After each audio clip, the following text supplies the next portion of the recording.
प्रणाम छात्रों। आज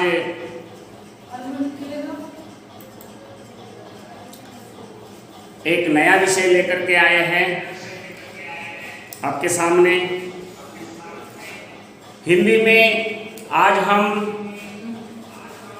पद परिचय और संज्ञा के संदर्भ में अध्ययन करने वाले हैं। हिंदी व्याकरण में शब्द के भेद तथा पद परिचय दिया गया है। इनमें आज हम इनका विचार करने वाले हैं। सबसे पहले देखना है शब्द क्या है और पद क्या है। तो देखिए छात्रों, शब्द जो है शब्दों का वाक्य में प्रयोग होने पर वे पद कहलाते हैं। शब्दों का वाक्य में प्रयोग होने पर वे पद कहलाते हैं। एकदम सीधी सादी परिभाषा है ये। अब शब्द के प्रकार है विकारी शब्द और अविकारी शब्द। विकारी शब्द जो होते हैं जिनमें लिंग, वचन, कारक तथा काल से कुछ इनके स्वरूपों में परिवर्तन होता है। इनके स्वरूपों में क्या होता है? परिवर्तन होता है, इसलिए इनको विकारी शब्द कहते हैं। संज्ञा, सर्वनाम, विशेषण आदि। अविकारी शब्द जो होते हैं इनको अव्यय कहा जाता है तथा लिंग, वचन, कारक, काल से इन शब्दों के स्वरूप में कुछ परिवर्तन नहीं होता है। इनको हम अविकारी शब्द कहेंगे। अच्छा, अब हम देखने जाएंगे पद परिचय। पद का अभी अभ्यास किया हमने। शब्दों का वाक्य में प्रयोग होने पर वे पद कहलाते। शब्द का वाक्य में प्रयोग होने पर वे क्या कहलाते? पद कहलाते।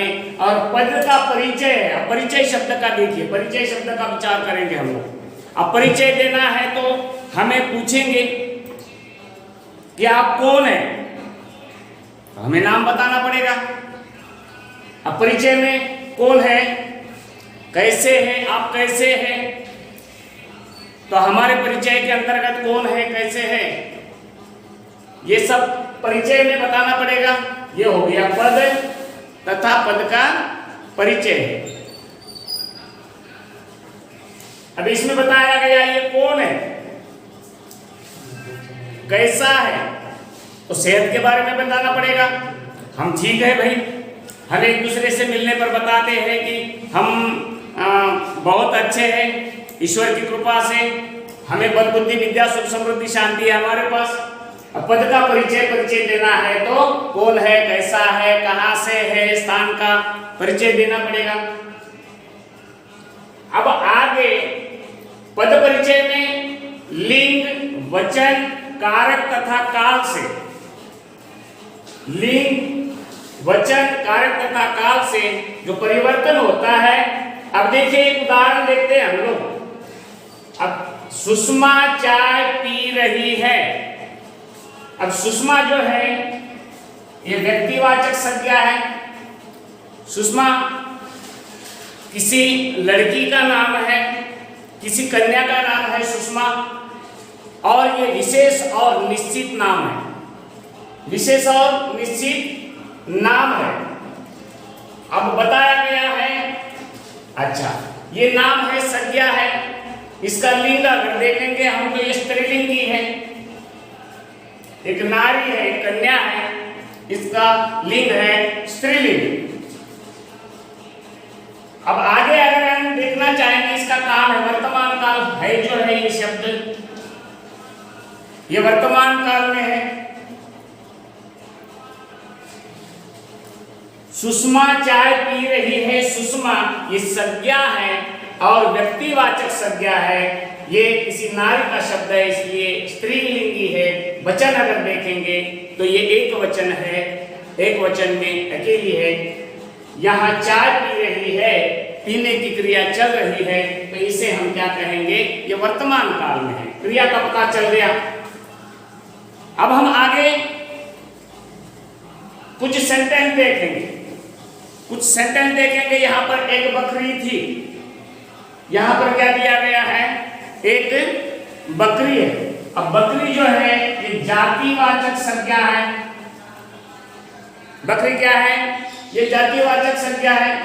अब जिसका नाम मालती था, अब मालती उस बकरी का नाम है। हर एक शब्द पर ध्यान देना है। सभी छात्र छात्राओं को निवेदन है, मैं अनुरोध करता हूं कि आपका ध्यान हो और ये आपको लिख करके भी लेना है। हम नोट्स भेजेंगे आप लोगों को, तो ठीक है। जिसका नाम मालती था, एक बकरी थी जिसका नाम मालती था। अब वो क्या देती है? वह दूध देती थी। यहां पर आ गई द्रव्यवाचक संज्ञा। वह क्या देती थी? दूध देती थी, और दूध में मिठास थी। दूध कैसा है? उस बकरी का दूध कैसा है? दूध में मिठास है। बहुत अच्छा उदाहरण है। एक बकरी थी, बकरियां अब अनेक नाम की बकरियां होती है, उसका नाम मालती था। बकरी है, ये जो है ना, ये जातिवाचक संज्ञा है।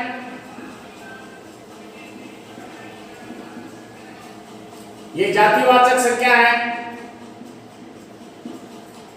अब ये मालती शब्द जो है ये है व्यक्तिवाचक संज्ञा है।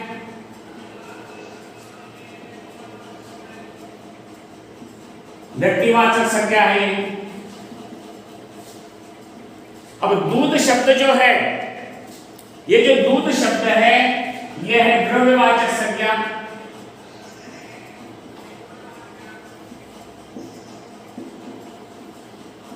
मिठास जो है, मिठास शब्द जो है भाववाचक संज्ञा है, फीलिंग्स है।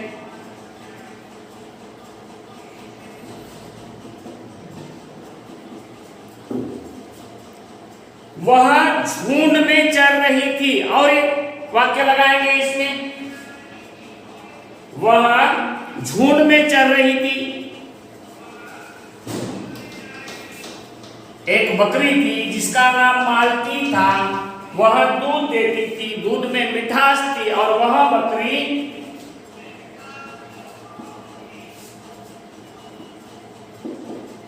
झुंड में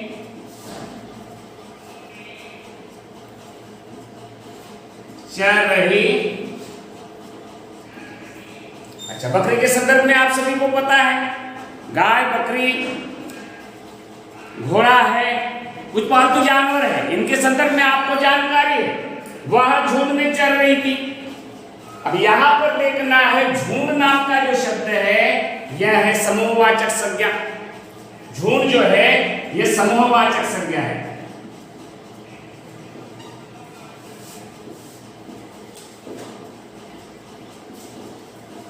झुंड शब्द है ये कलेक्टिव नाउन है, ये है समूहवाचक संज्ञा, क्योंकि अनेक बकरियां वहां पर चल रही है। उनमें मालती नाम की जो बकरी है ये भी चल रही है वहां पर। छात्रों को निवेदन है कि समझ में अगर आ रहा है तो और ध्यान देना है। तो आगे हम देखना चाहेंगे पद परिचय। शब्द किसे कहते हैं और पद किसे कहते हैं। शब्द के भेद बता दिए हमने कि विकारी शब्द, जिन शब्दों में लिंग, वचन, कारक तथा काल से कुछ परिवर्तन होता है उनको विकारी शब्द कहते हैं। ध्यान में रखना, ये परिभाषा बहुत आसान है। जिन शब्दों में लिंग, वचन, कारक तथा काल से कुछ परिवर्तन होता है उनको विकारी शब्द कहते हैं। इनके स्वरूप में, विकारी शब्दों के स्वरूप में परिवर्तन हो जाता है।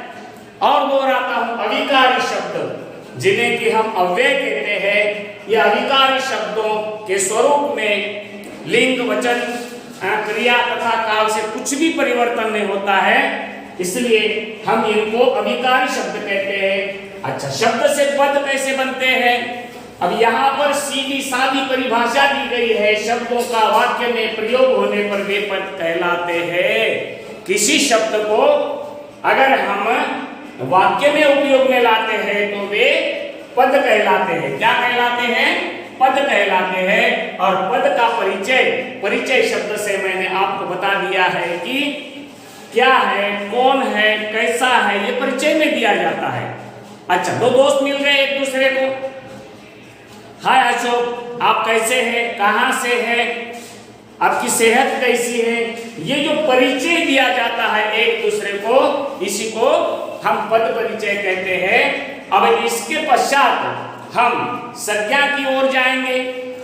अब संज्ञा की परिभाषा देखेंगे हम लोग। संज्ञा शब्द का शाब्दिक अर्थ है नाम।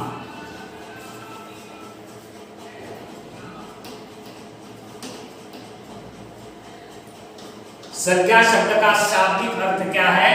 नाम। हर एक चीज को, वस्तु को, व्यक्ति को नाम होता है। संज्ञा शब्द का शाब्दिक अर्थ है, हिंदी व्याकरण में हम देखेंगे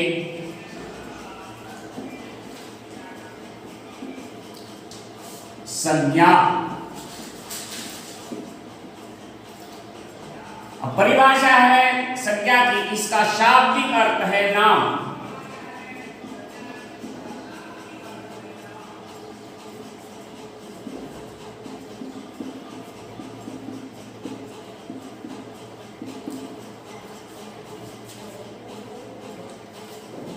नाम है।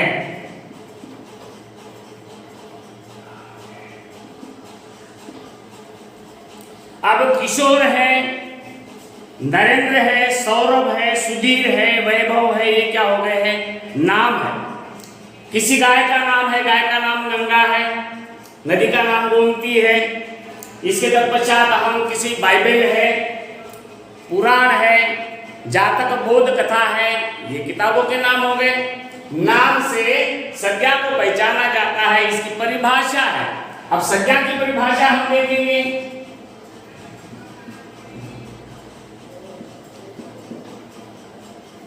संज्ञा की परिभाषा बहुत ही आसान और ध्यान में रखने लायक है। इसमें कहा जाता है कि किसी व्यक्ति, वस्तु, स्थान,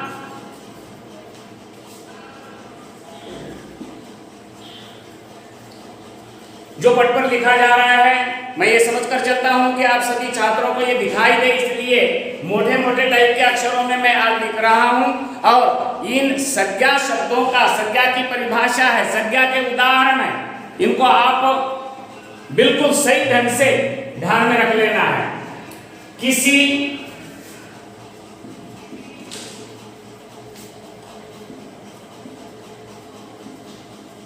व्यक्ति,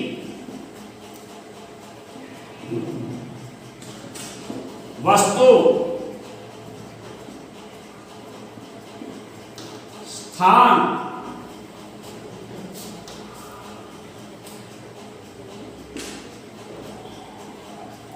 प्राणी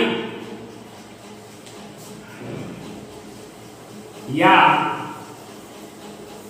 भाव का बोध कराने वाले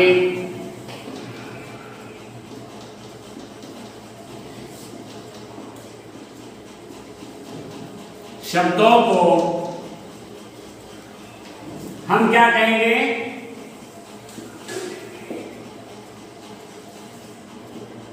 संज्ञा कहेंगे।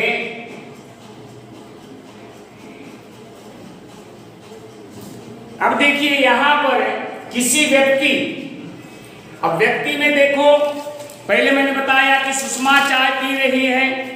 जो शब्द किसी विशेष अथवा निश्चित एवं निश्चित व्यक्ति के नाम का बोध कराता है, हम उनको क्या कहते हैं? व्यक्तिवाचक कहते हैं। किसी विशेष अथवा निश्चित व्यक्ति का परिचय देता है, इन शब्दों को हम व्यक्ति कहते हैं। अच्छा, अब आगे बढ़ेंगे हम, वस्तु की ओर बढ़ना है। अब वस्तु में किताब है, कलम है, गेंद है, वैभव गेंद से खेल रहा है। बच्चे जो होते हैं खेलकूद मौज मजा मस्ती में समय बिताते हैं, हम देख रहे हैं आजकल बच्चे शाम की 4 बज गए कि घर से निकल जाते हैं बैट और बॉल लेकर के। गेंद जो है, बैट जो है, यह है वस्तु, वस्तु का परिचय देती है। अब आगे हम देखना चाहेंगे स्थान। शहर के लिए निकलते हैं, हम कहीं घर छोड़ करके बाहर जाते हैं, किसी स्थान पर जाते हैं, शहर को जाते हैं तो किसी स्थान का पता चलता है, परिचय होता है। अब यहां पर हम देखेंगे स्थान में जामा मस्जिद दिल्ली में स्थित है। जामा मस्जिद दिल्ली में स्थित है, ये किसका पता चल गया? दिल्ली एक शहर का नाम है और स्थान का नाम है, इसका पता चल गया। अब आगे देखेंगे, व्यक्ति में तो मैंने बता दिया, लता किताब पढ़ रही है। लता एक व्यक्ति का नाम है, व्यक्ति में नर और नारी, लड़के लड़कियां दोनों आ जाते हैं। वस्तु में मैंने बताया वैभव है, सौरभ है, तो ये गेंद से खेल रही है, नहीं तो इसकी जगह पर निधि नाम ले लेंगे हम। निधि पुस्तक पढ़ रही है। आजकल के लड़के लड़कियां बहुत पढ़ाई कर रहे हैं, हम देख रहे हैं ज्यादा समय 10वीं और 12वीं के छात्र जो है ज्यादा समय पढ़ाई में बिता रहे हैं। जिनके माँ बाप और अध्यापक अध्यापिकाओं का मार्गदर्शन अच्छा है, ये लोग पढ़ाई में अपना समय बिता रहे हैं। अच्छा, पढ़ाई भी किस ढंग से हो, मैं एक सूचना देना चाहता हूँ। पढ़ाई में रिटर्न वर्क जितना ज्यादा किया जाता है उसमें सबसे ज्यादा पढ़ाई अच्छी होती है। रिटर्न वर्क में लिखाई भी हो जाती है, मस्तिष्क में नॉलेज भी बैठ जाता है और मनन चिंतन भी हो जाता है, निजध्यास भी हो जाता है। रिटर्न वर्क बहुत अच्छा है। हमें हमारे अध्यापक जी जब भी पढ़ाते थे तब हम जितना बोर्ड पर लिखा रहे हैं हमारे अध्यापक जी, पॉइंट टू पॉइंट हर एक शब्दों को हम नोटबुक में जब का तभी नोट कर लेते थे। इससे दुगनी पढ़ाई होती है और निरंतर और हमेशा हमेशा टिकने वाला जो ज्ञान है ये लिखाई से सबसे ज्यादा हम हासिल कर सकते हैं। अब देखिए, संज्ञा की परिभाषा में हमने व्यक्ति का परिचय दिया, बाद में हम देखेंगे वस्तु, वस्तु का परिचय दे दिया, स्थान मैंने दे दिया, एक उदाहरण दिया। अब प्राणी में देखेंगे कि गाय एक पालतू जानवर है। गाय क्या है? एक पालतू जानवर है, इसका परिचय ले लिया। अब हम उदाहरण के तौर पर हम देखेंगे व्यक्ति, वस्तु, स्थान, प्राणी या भाव का बोध कराने वाले शब्दों को हम क्या कहते हैं? संज्ञा कहते हैं। अब आ गया ध्यान में, संज्ञा किसको कहते हैं? यहाँ इसका शाब्दिक अर्थ नाम है। संज्ञा का शाब्दिक अर्थ क्या है? नाम है। और समझ में रखने लायक ये परिभाषा है, बहुत आसान है। तो देखिए, किसी व्यक्ति, वस्तु, स्थान, प्राणी या भाव के नाम का बोध कराने वाले,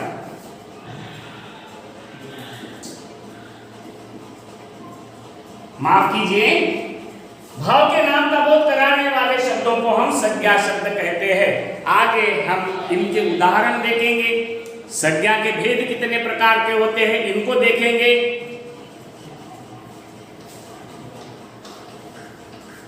संज्ञा के कुल 5 भेद होते हैं। सबसे पहला है व्यक्तिवाचक संज्ञा।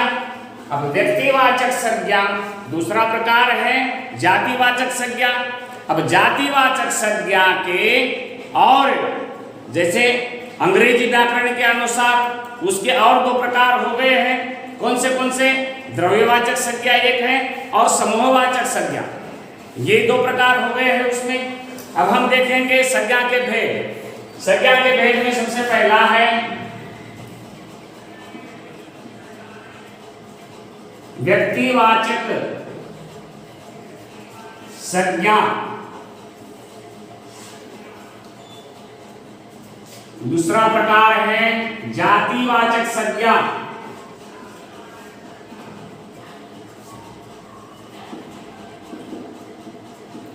छात्रों, एक निवेदन है कि आप लोगों को बोर्ड पर अगर अस्पष्ट दिखाई देता हो तो आप हमारे नंबर पे मैसेज कर सकते हैं और कॉल भी कर सकते हैं, बता सकते हैं सर इस टाइप में लिखना है, हमें दिखाई नहीं दे रहा, नोटबुक में लिखना है, ये दिखाई नहीं दे रहा, ये अस्पष्ट दिख रहा है, तो मोटे टाइप वाले अक्षरों में हम लिखेंगे। और आप सभी लोग व्याकरण के अंतर्गत बिल्कुल काम चुकारपना नहीं करना है। अब देखिए व्यक्तिवाचक संज्ञा, जातिवाचक संज्ञा, अब इसके बंदे दो भेद है, अब तीसरा तो है भाववाचक।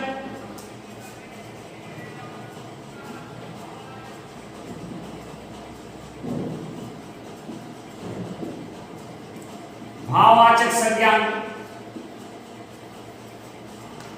जातिवाचक संज्ञा के जो चौथा प्रकार है यह है द्रव्यवाचक संज्ञा।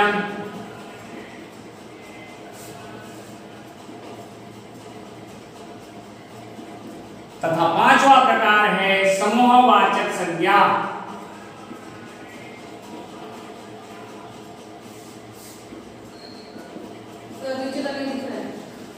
समूहवाचक संज्ञा शायद आपको नहीं दिख रहा है, तो हम लिखेंगे यहाँ पर द्रव्यवाचक और समूहवाचक संज्ञा, जातिवाचक के ही सामने लिखेंगे।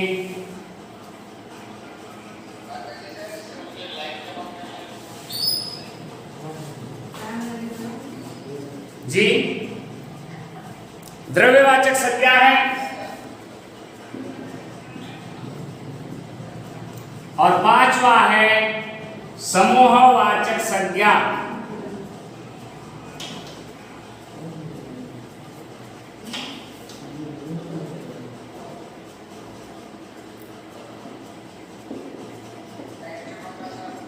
जी,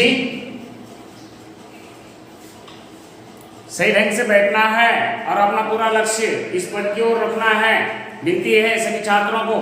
अच्छा, द्रव्यवाचक संज्ञा, समूहवाचक संज्ञा, ये जातिवाचक संज्ञा के और दो भेद है, तो टोटल कितने हो गए?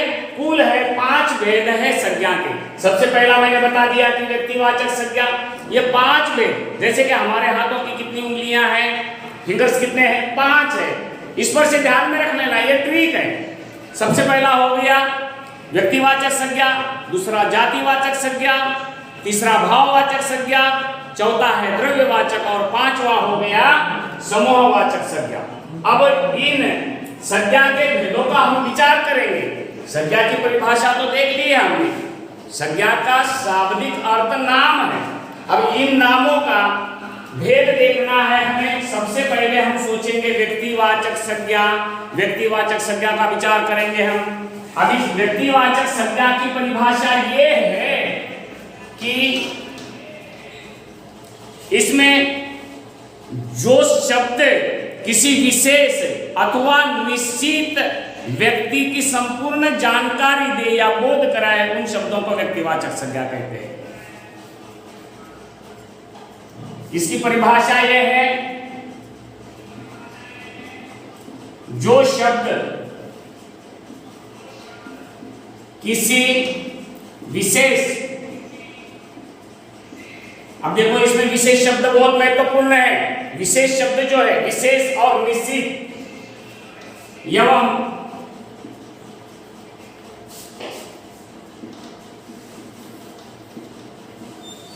निश्चित व्यक्ति के नाम का बोध कराता है,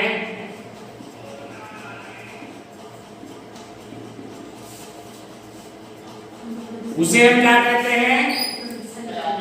उसे व्यक्तिवाचक संज्ञा कहते हैं। क्या कहते हैं? किसी को कुछ दिक्कत है? इधर दिखाई नहीं दे रहा है, ठीक है। एवं व्यक्ति के नाम का बोध कराता है, उसे हम व्यक्तिवाचक संज्ञा कहते हैं।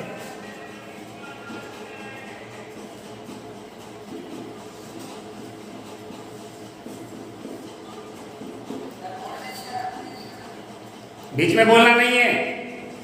You should sit silent and keep your concentration this side only. I am requesting to you. जो शब्द किसी विशेष एवं निश्चित व्यक्ति के नाम का बोध कराता है, उसे हम व्यक्तिवाचक संज्ञा कहते हैं। अब ये संज्ञा बहुत आसान है, बहुत इजी है ये संज्ञा। व्यक्तिवाचक संज्ञा, जो शब्द किसी विशेष निश्चित। अब उदाहरण के तौर पर हम ये देखेंगे, मैं समझ सकता हूं कि आपने लिख ली है ये परिभाषा और हम नोट्स तो भेजने ही वाले हैं आप लोगों को। अब व्यक्तिवाचक संज्ञा में हम उदाहरण देखेंगे कि अब यहां पर देखेंगे कि डॉक्टर भीमराव अंबेडकर ने भारत के संविधान की रचना की। यहां उदाहरण देखेंगे हम डॉक्टर भीमराव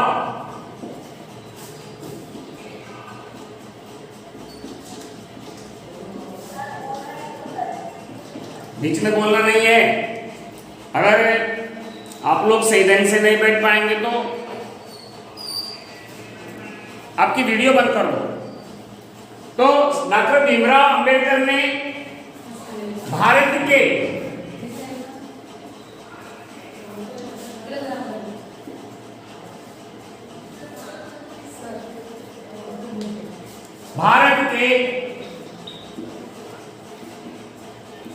संविधान की रचना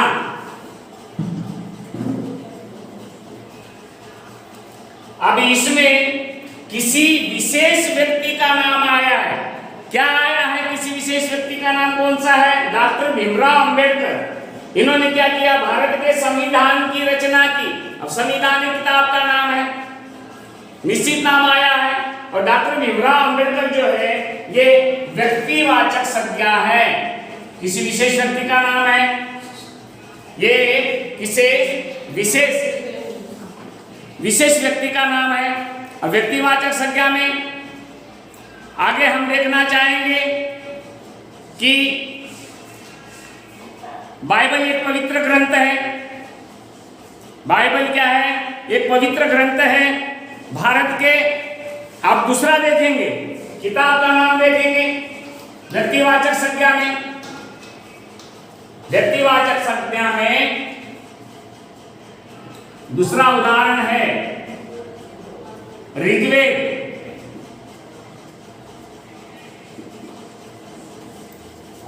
ऋग्वेद भारत का सबसे पहला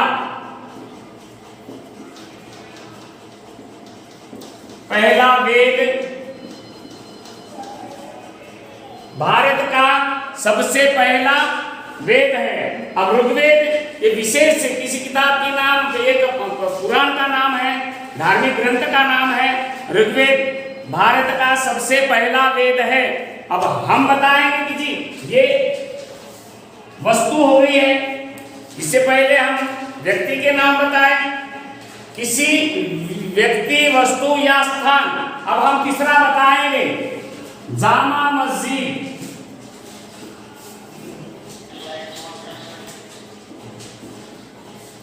जामा मस्जिद दिल्ली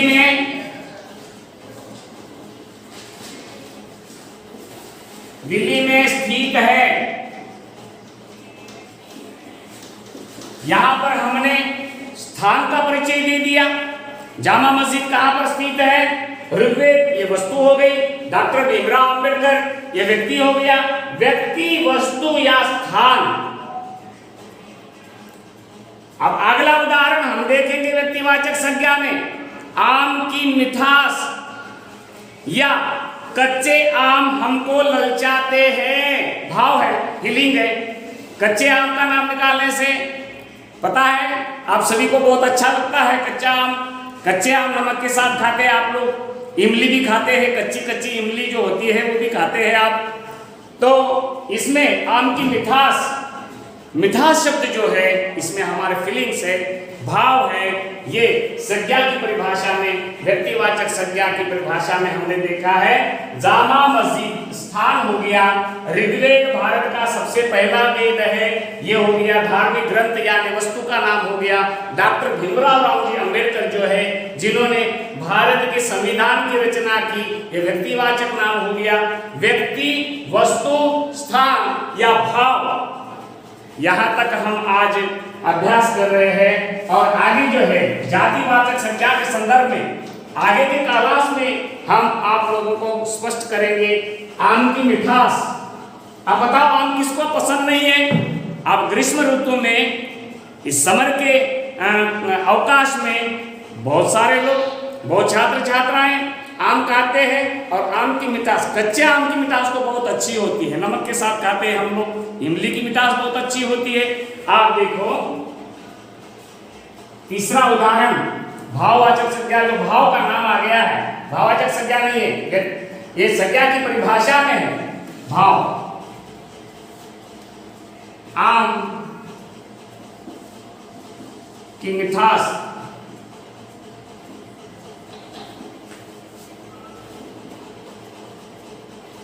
बहुत स्वादिष्ट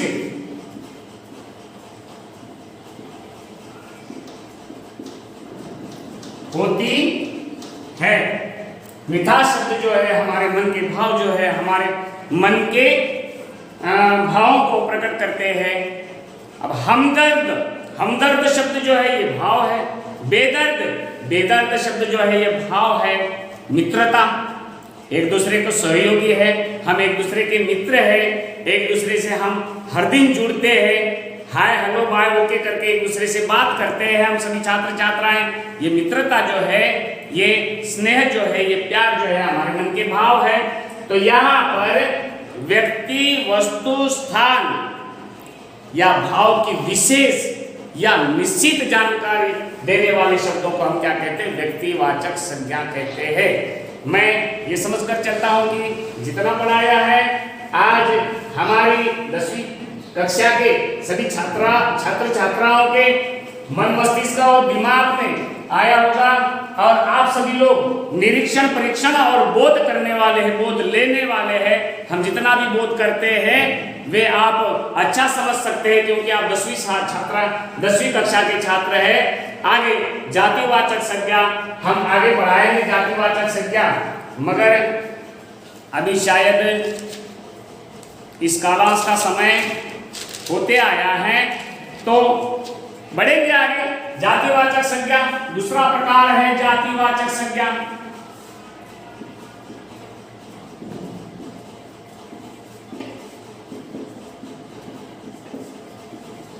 जातिवाचक संज्ञा, इसमें जिन शब्दों से, इसमें क्या है, जो संज्ञा शब्द किसी विशेष या निश्चित व्यक्ति, वस्तु, स्थान या भाव की जाति का बोध कराता है, उन्हें हम जातिवाचक संज्ञा कहते हैं। जो संज्ञा शब्द किसी विशेष व्यक्ति, वस्तु, स्थान या भाव की जाति का बोध कराते हैं, उनको हम क्या कहेंगे? जातिवाचक संज्ञा कहेंगे। अब जातिवाचक संज्ञा के उदाहरण हम बताएंगे।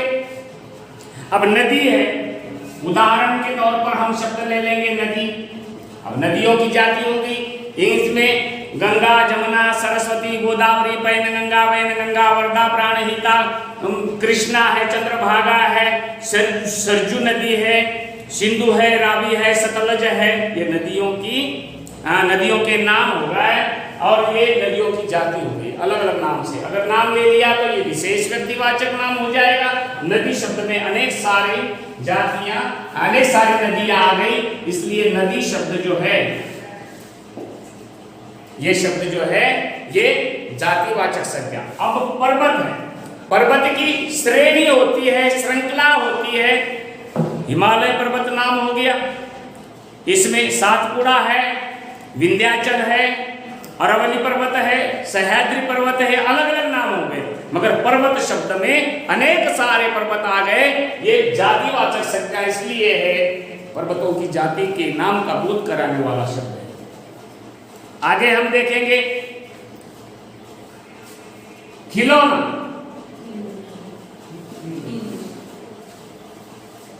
खिलौना शब्द छोटे बच्चे जो शैशव अवस्था में होते हैं ना, बचपन में बैलगाड़ी से खेलते हैं, गेंद लेकर के खेलते हैं। खिलौनों के अनेक प्रकार हो गए हैं। वीडियो गेम खेलते हैं आप लोग, ये खिलौना है एक प्रकार का। अनेक सारे खिलौनों के नाम इस खिलौना शब्द में आ गए, इसलिए खिलौना जातिवाचक शब्द है। आगे हम देखते हैं कि पशु खेत चर रहे हैं। शब्द क्या है? पशु। अब पशु में भेड़, बकरी, गाय, बैल, भैंस अनेक सारे शब्द आ जाते हैं, इसलिए पशु शब्द जो है ये भी जातिवाचक है। अब कोई हमारा दोस्त रोड से जा रहा है या हम दूर से देख रहे हैं किसी चौराहे पर खड़े हैं, किसी वर्कशॉप कॉर्नर पे खड़े या ITI के सामने खड़े या आनंद नगर के कॉर्नर पे खड़े, तो वह लड़का जा रहा है। अब लड़का नाम से उसका निश्चित नाम का पता नहीं है हमें। वह उसका नाम मोहित है, सौरभ है, वैभव है, समीर है, अकबर है, फैजल है, जो कुछ भी नाम है उसके नाम का पता नहीं है हमको। वह लड़का जा रहा है, लड़की की जाति हो गई है। अब लड़का नाम से अनेक सारे नाम आ जाते हैं, शायद हम उसकी जगह पर वह लड़की बहुत सुंदर है। अब लड़की लड़कियों की जाति का नाम है, उसमें है। अब हमने बता दिया वहां पर मालती, सुषमा, अनेक सारे नाम आ जाते। दिव्या है, उसमें अनेक सारे नाम ले लेंगे हम। पार्वती है, कांता है, अनेक सारे नाम ले लेंगे, लड़कियों की जाति हो गई।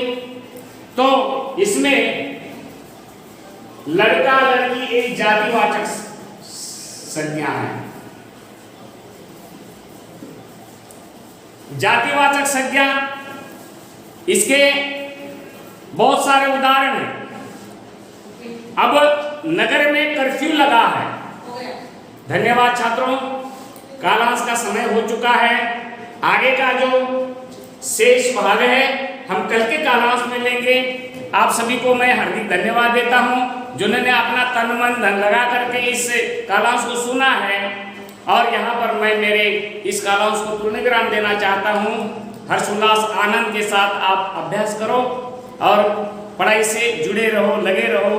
धन्यवाद, धन्यवाद।